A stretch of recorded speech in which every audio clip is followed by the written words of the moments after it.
Lisa Wright stared at the distress signal flashing on her command console. The message repeated every 30 seconds, its urgency cutting through the calm efficiency of the USS Mercy's bridge. All available medical vessels. This is New Horizon. Colony. We are under attack by unknown forces. Civilian casualties mounting. Please respond. Lisa's fingers tightened around the armrests of her captain's chair. The Mercy was just 3 hours away at maximum speed. As a designated medical frigate, the Mercy carried no weapons, but it did house the most advanced trauma facilities in Earth's fleet and a crew of 200 medical professionals. Navigation, plot a course to New Horizon. Maximum speed, Lisa ordered. The ship's engines hummed in response as they shifted direction. Lisa stood and walked to the communications station. Broadcast our route and intentions to Commonwealth channels. Make sure our medical status is clear on all frequencies. Earth had only been part of the Galactic Commonwealth for 3 years. The massive alliance of spacefaring species had welcomed humans with a mixture of curiosity and caution. Humans were known for their adaptability and determination, traits that had helped them advance quickly once they discovered faster-than-light travel. But they were still newcomers learning the complex relationships between the 37 species that made up the Commonwealth. Lisa called the medical bay. Dr. Garcia, prepare your teams. We have a colony under attack. Alan Garcia's voice came through clearly. How many potential casualties? New Horizon has about 8,000 colonists. No word on numbers yet, but the message sounds bad. We'll be ready, Captain. Lisa returned to her chair as her first officer, Paul Baker, approached with a data tablet. Captain, I've pulled up everything we have on New Horizon, Paul said. It's one of our newer colonies, mostly scientists and farmers. No military presence except for a small security team. Any idea who's attacking them? Lisa asked. Paul shook his head. The Outer Rim has seen some activity from the Krelvor recently, but they've never attacked a Commonwealth colony before. The Krelvor Empire existed on the edges of known space. They weren't part of the Commonwealth and kept mostly to themselves. There had been minor skirmishes with Commonwealth ships, but nothing that suggested they would launch a full attack. How long until Commonwealth military vessels can reach New Horizon? Lisa asked. The nearest combat fleet is at least 2 days. Out, Paul replied. We'll be the first responders. Lisa nodded. The Mercy wasn't designed for combat situations, but medical vessels were protected under Commonwealth law. Even the most aggressive species respected medical neutrality. It was one of the few constants across all intelligent life, the protection of those who healed. All crew, this is the captain, Lisa announced over the ship's communication system. We are responding to a distress call from New Horizon Colony. Prepare for potential mass casualties. We will arrive in approximately 3 hours. The Mercy dropped out of FTL Drive just outside New Horizon's orbit. The view on the main screen made the bridge crew fall silent. Half the colony was in flames. 3 ships of unfamiliar design hung in orbit, occasionally firing at the surface. Those are Krelvor warships, Paul said quietly. Heavy destroyers. Open a channel, Lisa ordered. All frequencies. The communications officer nodded when the channel was ready. This is Captain Lisa Wright of the Earth medical vessel UESS Mercy, Lisa said clearly. We are a non-combat vessel responding to humanitarian distress calls. We request safe passage to assist casualties. The bridge crew waited. The Mercy was clearly marked with the Red Cross symbol that had become recognized throughout Commonwealth space as a sign of medical neutrality. No one, not even species in active warfare, targeted medical ships. A harsh, clicking sound came through the speakers. Before translating to English, "Human vessel," came the reply. Your species is not recognized as neutral. Depart or be destroyed. Lisa's heart pounded. This is a medical vessel. We carry no weapons. We are here to treat the wounded regardless of species. This is protected under Commonwealth law. Commonwealth laws do not bind the Krelvor Empire, the voice replied. Final warning. Paul leaned close to Lisa. Captain, we should retreat and wait for military escort. Before Lisa could respond, the ship rocked violently. Warning alarms blared across the bridge. Direct hit to our port engine, the tactical officer shouted. Shields at 60%. Evasive maneuvers, Lisa ordered. Continue broadcasting our medical status. The Mercy wasn't built for speed or agility. As a medical vessel, it was designed for stability and space to treat patients. The ship shuddered as another blast struck. Medical bay has been hit, someone yelled. Multiple casualties reported. Lisa felt ice in her veins. The medical bay was where Dr. Garcia and his team had been preparing to receive wounded colonists. Get me a damage report, she demanded. The ship rocked again, harder this time. The lights flickered and emergency power kicked in, bathing the bridge in red. Captain, we've lost engine control, Paul reported. Life support failing on decks. 3 through 5. Medical bay is gone. Lisa stared at him in disbelief. What do you mean, gone? Direct hit. 27 medical personnel confirmed dead, including Dr. Garcia. The tactical display showed the 3 Krelvor ships positioning for another attack run. The Mercy was dead in space, its medical bay destroyed, its mission to save lives unfulfilled. They're targeting our life support systems now, Paul said, his voice hollow. They mean to leave no survivors. Lisa activated the emergency beacon, which would broadcast everything that had happened here. Then she opened a channel to Earth Command. This is Captain Lisa Wright of the UESS Mercy, she said, her voice steady despite everything. We responded to a distress call from New Horizon Colony. Upon arrival, we were fired upon by Krelvor warships. They targeted our medical bay. We have lost 27 medical personnel. She paused as another blast hit the ship. A support beam crashed down nearby. I want this on record, Lisa continued. The Krelvor Empire has willfully and deliberately targeted a clearly marked medical vessel. They have murdered doctors and nurses who were coming to the aid of the wounded. The ship's systems were failing around her. The Mercy had minutes, perhaps seconds left. They fired on us, Lisa said, her voice rising with unexpected anger. They fired on a medical ship. God help them when Earth finds out. The transmission cut as another blast tore through the bridge. The emergency beacon continued broadcasting, capturing the final moments of the UESS Mercy as it drifted, burning, in orbit around New Horizon. 12 hours later, the beacon's transmission reached Earth, and humanity learned that among the stars some lines should never be crossed. The United Nations Security Council chamber fell silent as the final transmission from the UESS Mercy played. The holographic display showed Captain Lisa Wright's face, determined even as her ship fell apart around her. They fired on us. They fired on a medical ship. God help them when Earth finds out. Admiral Frank Donovan turned off the recording. No one spoke for several long moments. The chamber held representatives from every nation on Earth, along with ambassadors from 12 Commonwealth species. President Eleanor Hughes stood slowly. Her face showed no emotion, but her hands trembled slightly.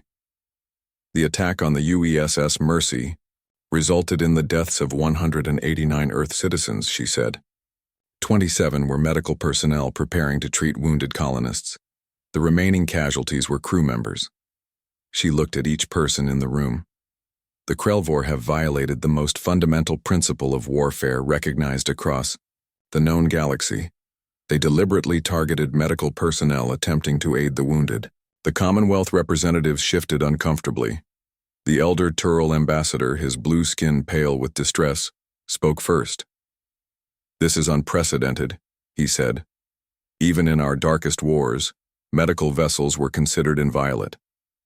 The Commonwealth offers its deepest condolences. The Commonwealth Security Council will meet to discuss sanctions against the Krelvor Empire, added the Vex ambassador. His metallic voice echoed in the chamber. But we cannot officially support military action without a formal vote of all member species. We are not asking for your permission, President Hughes interrupted. Her voice remained calm, but everyone heard the steel behind her words. This is a formal notification. As of this moment, Earth is at war with the Krelvor Empire. Several human representatives nodded. The Commonwealth ambassadors exchanged worried glances. President Hughes, the Turl ambassador said gently, your species is new to interstellar relations. A war against the Krell Vor would be unwise. They control 12 star systems and have a military force that— I understand your concern, Ambassador, Hughes said, but this is not open for debate. Admiral Donovan will provide details of our response. Donovan stepped forward. Earth Fleet is mobilizing. Operation Hippocrates will commence within 48 hours. Hippocrates? Asked the Vex ambassador. The father of medicine in our history, Donovan explained. Appropriate, wouldn't you say? The meeting ended shortly after.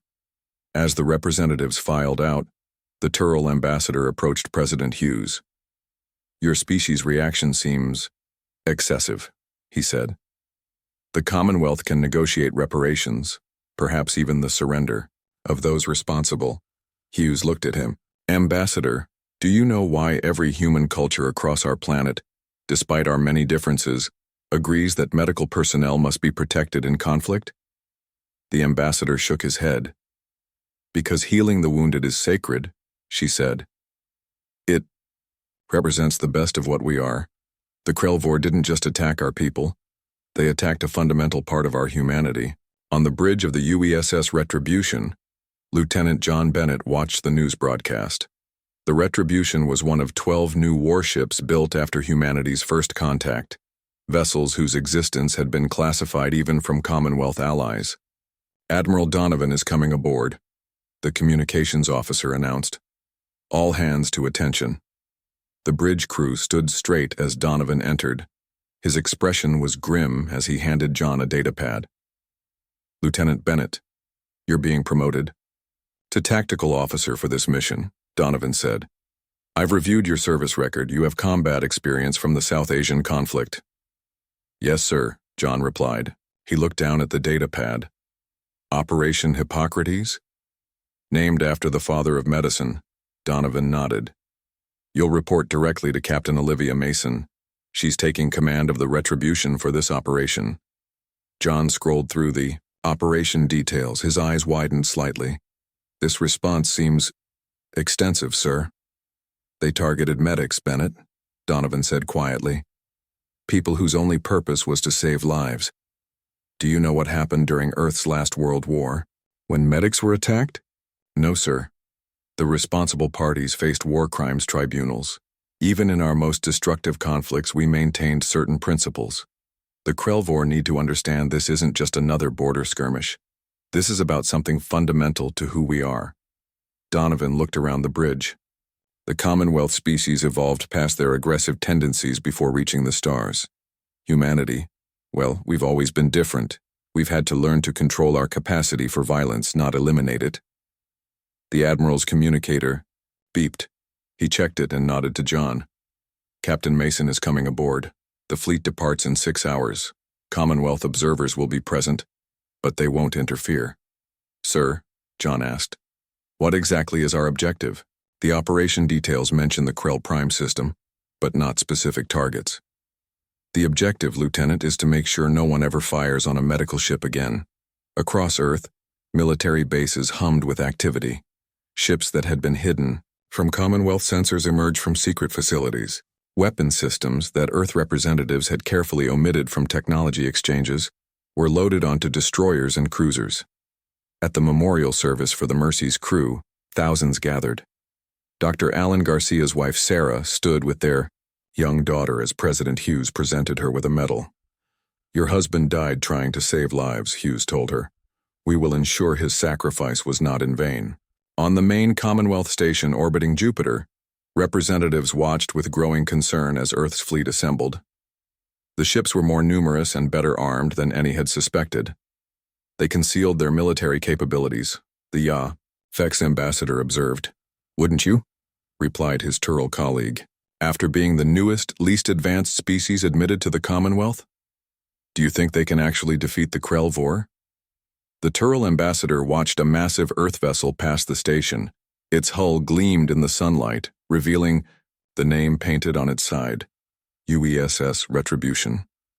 I believe, he said slowly, that we are about to learn something important about humans. 6 weeks after the New Horizon massacre, the first wave of Earth ships dropped out of FTL at the edge of the Krell Prime system. Captain Olivia Mason took her place in the command chair of the Retribution. Lieutenant John Bennett sat at the tactical station. "All ships report ready, Captain," John said. "Commonwealth observers are standing by," added the communications officer. Captain Mason nodded. "Open a channel to the Krelvor Defense Fleet." The main screen flickered, then showed the alien commander. His insect-like features clicked mandibles. In what humans had learned was an expression of contempt. "I am Supreme Commander Vrax of the glorious Krelvor Empire," the alien said through a translator. "You have entered sovereign space. Retreat or be destroyed." Captain Mason's response was calm. "This is Captain Olivia Mason of Earth. We are here in response to your attack on the medical vessel UESS Mercy. We have one demand: the unconditional surrender of all forces responsible for the attack." The screen showed Vrax's mandibles freezing mid-click. "Preposterous," he finally replied. "The Krelvor Empire does not surrender. We have 3 times your number of vessels. Then I am authorized to inform you that your violation of medical neutrality has triggered Protocol 7 of Earth's Rules of Engagement." The Krelvor commander hesitated, clearly accessing information about human warfare doctrines. "Your species has no standing in the Commonwealth," he said. "Your protocols mean nothing." "Commonwealth observers are monitoring this exchange," Mason continued. "This is your final opportunity to surrender those responsible." The Krelvor cut the transmission. Captain Mason turned to John. "They've made their choice. Lieutenant Bennett, execute Protocol 7. John's fingers flew across his console. "All ships acknowledge Protocol 7, Captain. Weapons are hot." The bridge crew watched as the fleet formation shifted. Mason's voice was steady as she gave the order that would echo across the galaxy. "Begin the demonstration." The Krelvor Empire had conquered 12 star systems through intimidation and quick strikes. They had never faced a full-scale war. Their military leaders were confident in their superior numbers and firepower. They were entirely unprepared for humanity's response. Lieutenant John Bennett watched his tactical display as Earth's fleet executed Protocol 7 with precision. The Retribution led the first attack wave, targeting the Krelvor command ships with weapons that shocked the Commonwealth observers. "Kinetic bombardment systems online," John reported. "Target locked on Krelvor flagship." Captain Olivia Mason nodded. "Fire." The Retribution launched what appeared to be simple metal rods. There was nothing technologically advanced about them, just solid tungsten cylinders. But they accelerated to near-light speed, and when they struck the Krelvor flagship, the energy released was equal to a tactical nuclear weapon. "Direct hit," John said. "Krelvor flagship has lost propulsion and weapons." On the Commonwealth observation vessel, the alien representatives watched in stunned silence. "They're using kinetic weapons," the Turl ambassador said, "not energy weapons or explosives." "Is that significant?" asked a younger diplomat. "Very. Energy shields can block plasma weapons and lasers. Nothing stops a solid object moving at that speed. It's primitive, but devastatingly effective." Back on the Retribution, Captain Mason addressed the fleet. Phase 2. Disable their communications. Earth ships launched electromagnetic pulse weapons that required no advanced technology, but neutralized the Krelvor ships' communications and secondary systems. Without being able to coordinate, the Krelvor fleet's superior numbers became meaningless. "The Krelvor are attempting to regroup," John reported. "Second defense line is forming around the 4th planet." "Deploy the drones," Mason ordered. Thousands of small unmanned vessels swarmed from Earth's carriers. They were simple devices with limited AI, but they overwhelmed the Krelvor targeting systems. "Commonwealth observation ship is hailing us, Captain," the communications officer said. "Put them through." The Vex ambassador appeared on screen. "Captain Mason, the Commonwealth requests an explanation of your tactics. These weapon systems were not disclosed during Earth's technology exchange." "With respect, Ambassador, we were not required to disclose defensive capabilities," Mason replied. "The Commonwealth Charter is clear on that point. These do not appear to be purely defensive systems." "I disagree. The best defense is ensuring no one attacks you twice." "Mason, ended the transmission and turned to John. Status report. Krell Vor fleet is in disarray. 60% of their vessels are disabled but intact. Minimal casualties on both sides. As intended. Mason nodded. Begin Phase 3.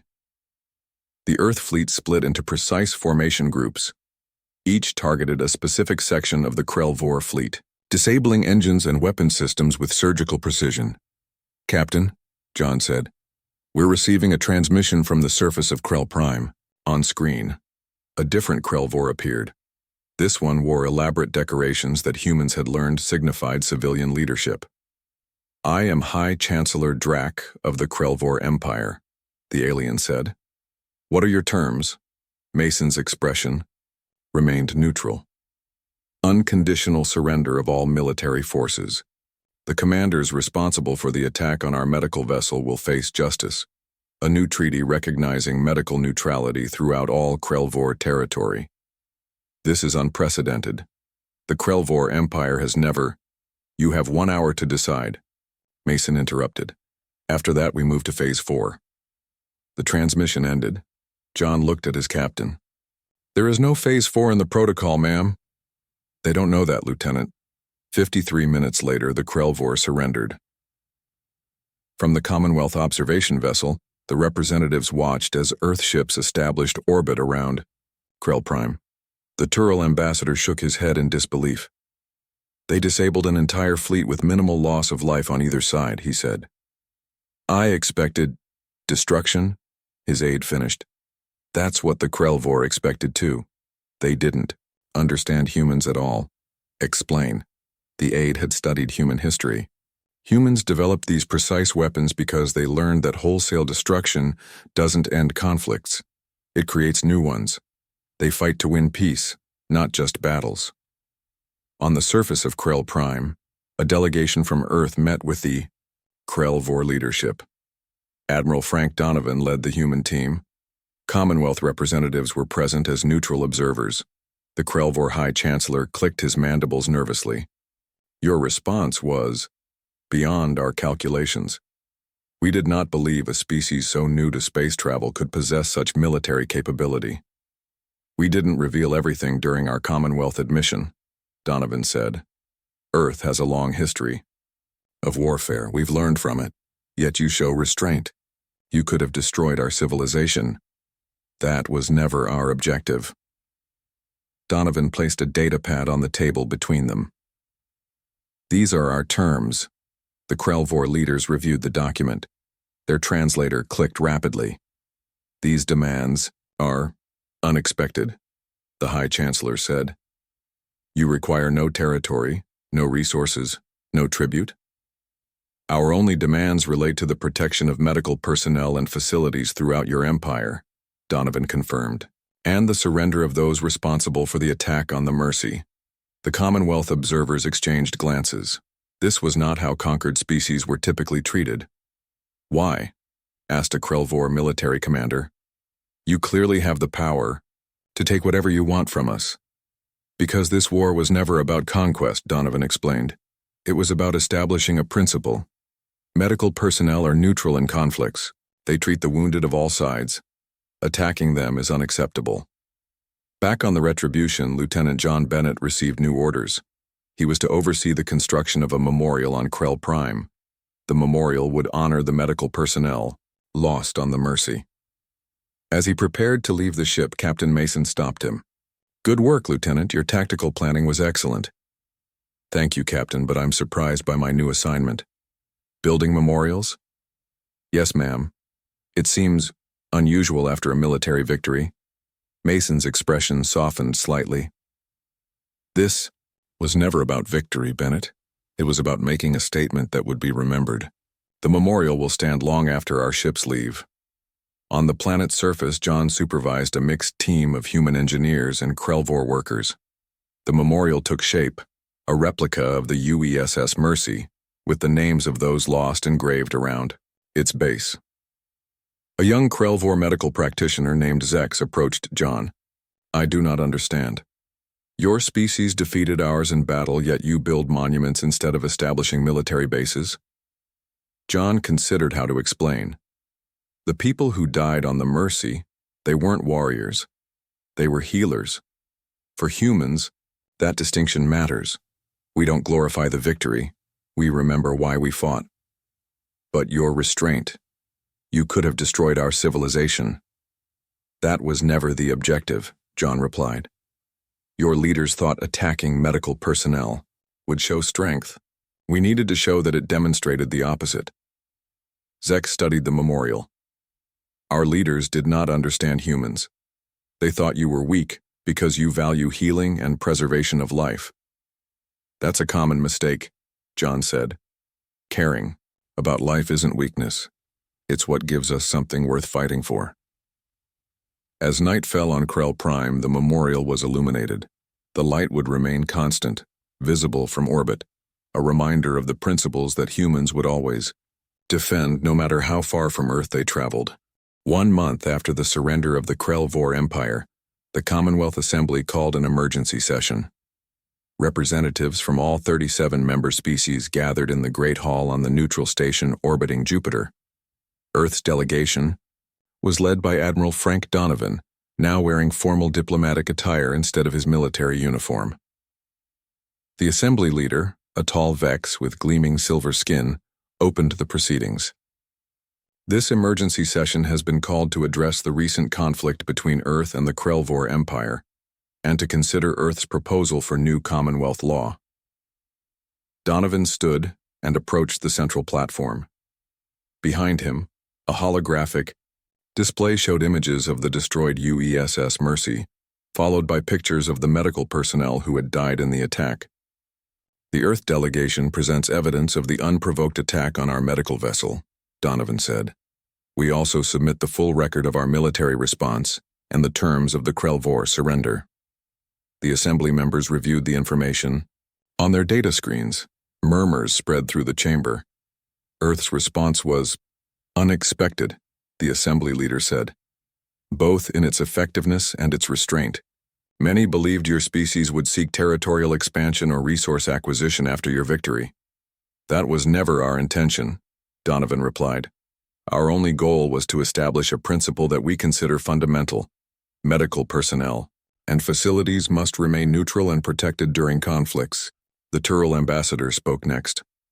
While the Commonwealth has always valued medical services, we have never formalized protection for medical vessels and personnel in our laws. Each species has its own customs regarding warfare. That is why Earth is proposing a new addition to Commonwealth law, Donovan said. We call it the Geneva Protocol. Many representatives looked confused at the term, Donovan explained. On Earth, even during our most violent conflicts, most human cultures maintained certain principles. Chief among them was the protection of medical personnel and facilities. The original Geneva Conventions were agreements that helped civilize warfare among our nations. Donovan activated another holographic display showing the proposed law. The Geneva Protocol would make the attack on medical personnel or facilities a severe violation of Commonwealth law, with unified sanctions triggered automatically against any violator. The assembly chamber filled with discussion. Some representatives appeared supportive, others concerned. The Krellvor ambassador, newly admitted to the assembly as an observer after their surrender, stood to speak. It was a significant moment, the first time a Krellvor had addressed the Commonwealth officially. The Krellvor Empire has learned a costly lesson about human principles, he said. We did not understand that a species could be both so formidable in battle and so committed to healing. We support this proposal as part of our reparations. After hours of debate, the assembly voted. The Geneva Protocol passed unanimously. On Earth, in the rebuilt New Horizon colony, survivors gathered to watch the assembly broadcast. Among them was Sarah Garcia, the wife of Dr. Alan Garcia, who had died on the Mercy. She held her young daughter's hand as they watched the vote.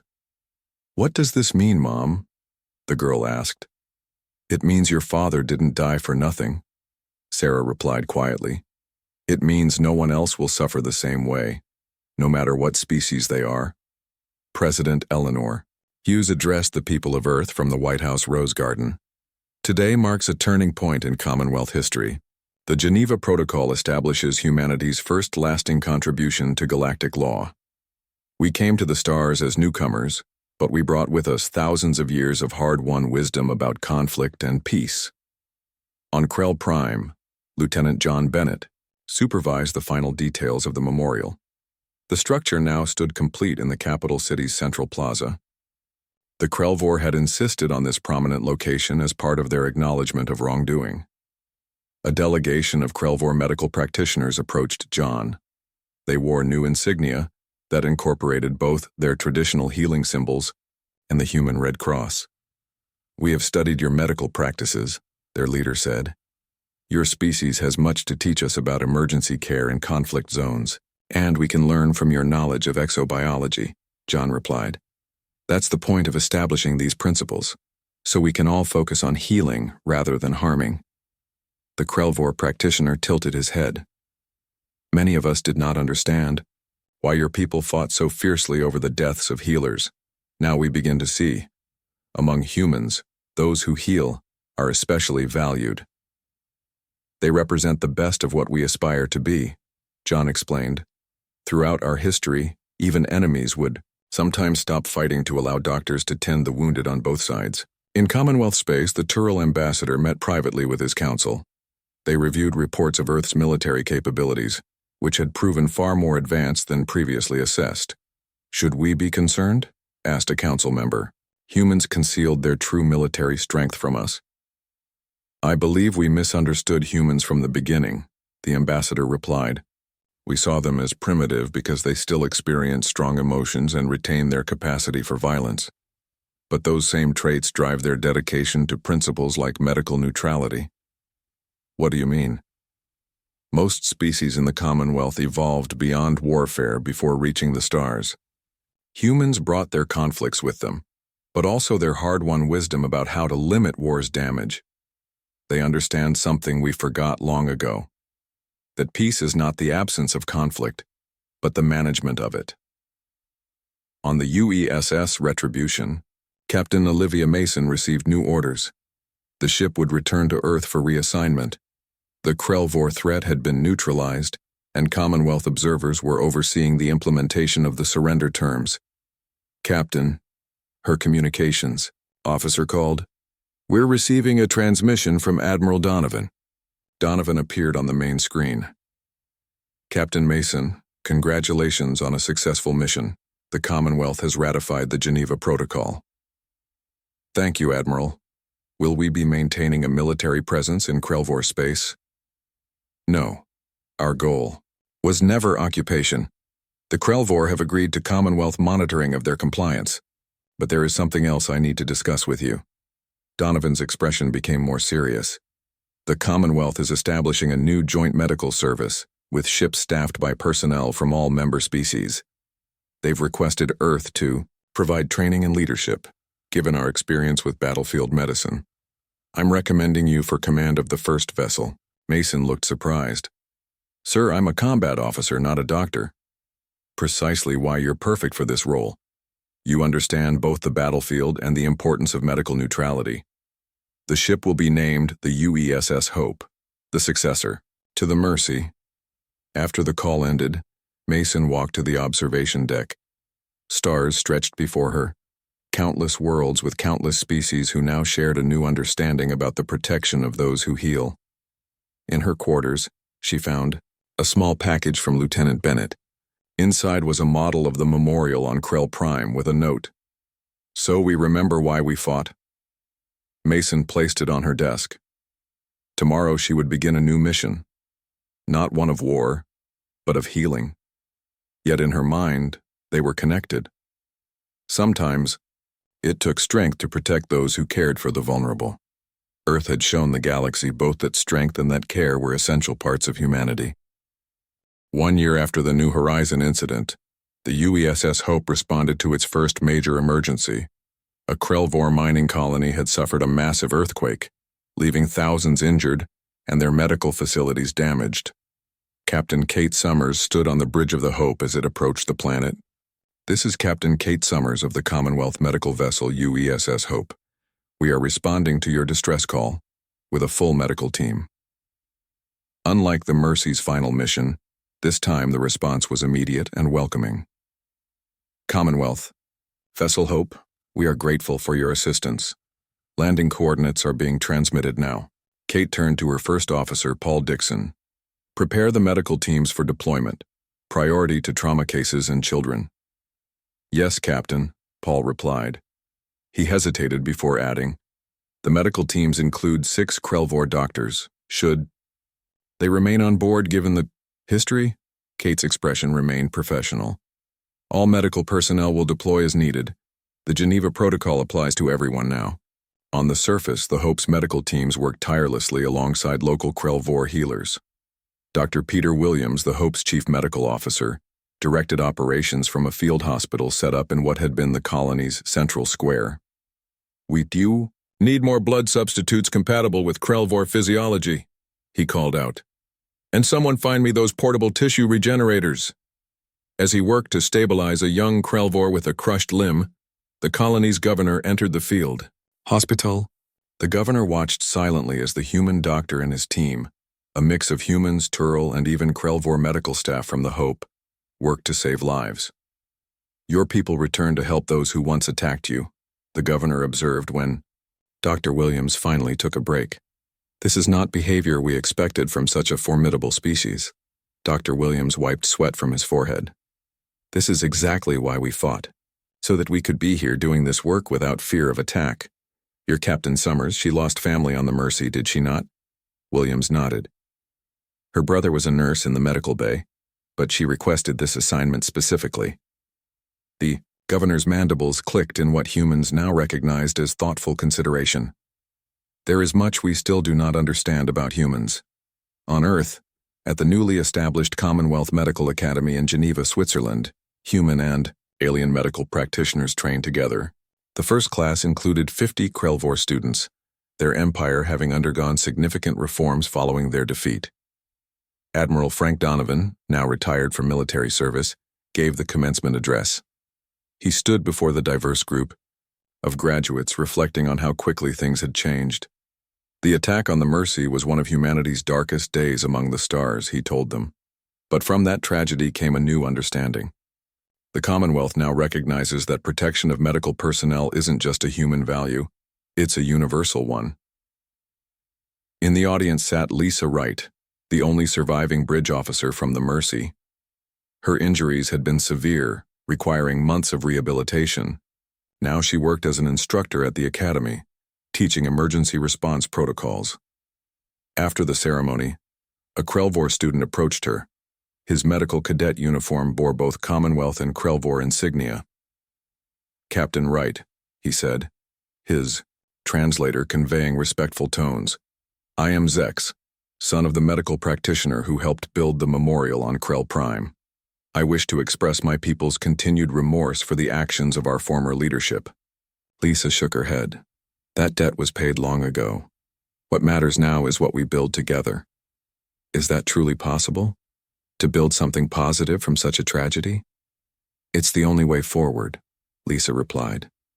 Otherwise, what was it all for? In Commonwealth headquarters, the Turl ambassador met with President Eleanor Hughes. The meeting was informal, a rare opportunity for candid conversation. Your Geneva Protocol has changed more than just military doctrine, the ambassador said. It has inspired a broader examination of how different species view medical care itself. Hughes nodded. We've noticed. The medical exchange programs have been oversubscribed. There is something we've been curious about, the ambassador said carefully. Your military response to the Mercy incident was precise and overwhelming. You could have easily destroyed the Krelvor fleet entirely. Why show such restraint? Because the goal was never destruction, Hughes explained. It was education. Education through force? Sometimes that's the only language that works. We needed to make it absolutely clear that medical neutrality wasn't negotiable, but also that we weren't interested in conquest. The ambassador's skin shifted to a thoughtful blue hue. Many species have wondered if humans might become a destabilizing force in the Commonwealth. You are younger, more emotional, and as we now know, more militarily capable than initially assessed. And what do you think now? I think you may be exactly what the Commonwealth needed, a reminder of principles some of us had forgotten in our evolution away from conflict. On the edge of Commonwealth space, the UESS Retribution patrolled the border with Lieutenant John Bennett, now promoted to commander, as its captain. The ship intercepted an emergency signal from an unaligned world. Analysis? Bennett asked his tactical officer. Unknown species, sir. Their colony is under attack by what appears to be pirates. They're specifically targeting the colony's medical facilities. Bennett's expression hardened. Set course to intercept, and open a channel to Commonwealth headquarters. Tell them we have a Geneva Protocol violation in progress. Rules of engagement, sir? Protect the medical facilities at all costs. Show these pirates what happens when you target those who heal. As the Retribution changed course, Bennett looked at the memorial model on his command console, a small replica of the one on Krell Prime. A year ago, humanity had taught the galaxy a lesson about one of its core principles. Now it was time to show that the lesson would be enforced. Across Commonwealth space, other ships, medical vessels and warships alike, displayed a new emblem, the traditional Red Cross, surrounded by the words, "So that none shall suffer." It had become the symbol of the Geneva Protocol, a reminder of humanity's first and most important contribution to galactic civilization. On New Horizon Colony, now fully rebuilt, Sarah Garcia stood with her daughter at the local memorial. Identical structures had been built on every human colony and Earth itself. "Your father would be proud," she told her daughter as they placed flowers at the memorial's base. "He always said that healing was the most important work anyone could do." Her daughter nodded. "That's why I'm applying to the academy next year." Sarah looked surprised. "You never mentioned that." "I want to be like Dad, and like Captain Wright and the others. They showed the whole galaxy that caring for others is worth fighting for." As they walked away, they passed a mixed group of humans and aliens wearing the distinctive uniforms of Commonwealth Medical Corps cadets. The Geneva Protocol had done more than protect medical personnel. It had inspired a new generation dedicated to healing across species boundaries. The stars above New Horizon were no longer just points of light marking unknown territories. They were now part of a Commonwealth that shared at least one fundamental human value. Those who heal the wounded are to be protected, respected, and honored, no matter what conflicts might arise between the stars.